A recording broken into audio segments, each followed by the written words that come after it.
L'association du vignoble noyonnais a vu le jour en 2016 et a déjà replanté une centaine de pieds de vignes sur les hauteurs de la ville.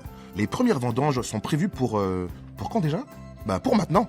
Les gens sont de tous les horizons. On a un plombier, on a un ingénieur agronome en retraite, on a une ingénieure en plasturgie, on a plusieurs enseignants. Et c'est très très varié.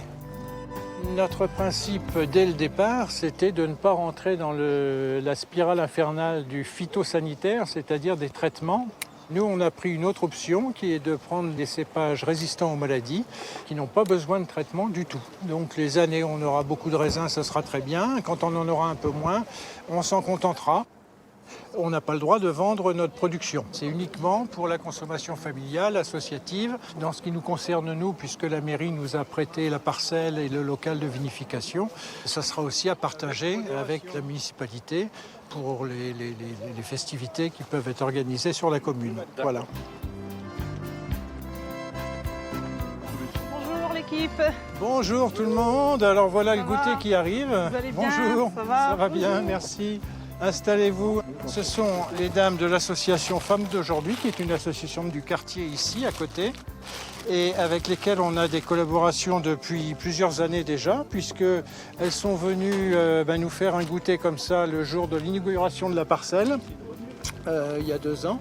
Et puis cette année, elles nous ont fait nos tabliers, toute la partie couture. On a discuté en fait de qu'est-ce qu'on pouvait faire ensemble, un partenariat, faire des activités couture et cuisine.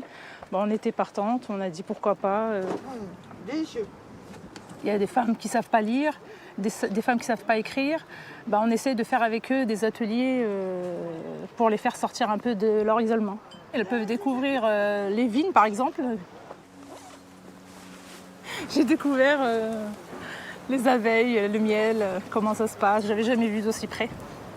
Alors, on enfume devant l'entrée pour les prévenir de notre arrivée. D'accord. L'association elle a démarré uniquement sur l'idée du vignoble et puis c'est vrai que très rapidement elle s'est étendue à l'apiculture puisque plusieurs de nos adhérents étaient passionnés par les abeilles. Donc on part un petit peu dans cette direction-là. C'est magnifique, très joli. Malgré que j'habite juste à côté, j'ai jamais eu l'occasion de venir ici. C'est grâce à l'association Vignoble qu'on a découvert ce patrimoine et on peut faire beaucoup de choses ensemble.